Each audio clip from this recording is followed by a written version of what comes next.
અને હવે સમાચાર અમદાવાદથી જ્યાં કોફીમાંથી જીવાત મળવાના મામલે એક મોટી કાર્યવાહી કરાઈ છે। બોડકદેવ પાસેના મોકા કેફેને સીલ મારી દેવાયું છે। મોકા કેફે દ્વારા પેસ્ટ કંટ્રોલ પણ ન કરાયાની વિગતો સામે આવી રહી છે। મોકા કેફેમાં ફૂડ સેફ્ટીના નિયમોનો ભંગ થતો હોવાનો પણ ખુલાસો થયો હતો। કોફી અને અન્ય ખાદ્ય પદાર્થમાંથી મરેલી જીવાત નીકળી હતી।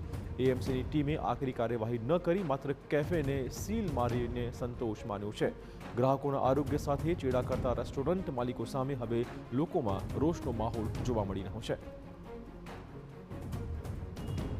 અમદાવાદમાં ધમધમતા કેફે અને રેસ્ટોરન્ટ્સ માલિકોને જાણે કે અમદાવાદીઓના જીવની ચિંતા નથી તે પ્રકારનું વર્તન સતત સામે આવી રહ્યું છે। વધુ એક વખત અમદાવાદના કેફેમાંથી ગ્રાહકને કડવો અનુભવ થયો છે, જેમાં બોડકદેવ પાસે આવેલા મોકા કેફેમાંથી મંગાવેલી કોફી અને અન્ય ખાદ્ય પદાર્થમાંથી જે મરેલા વંદા સહિતની જે જીવાતો છે તે નીકળી છે।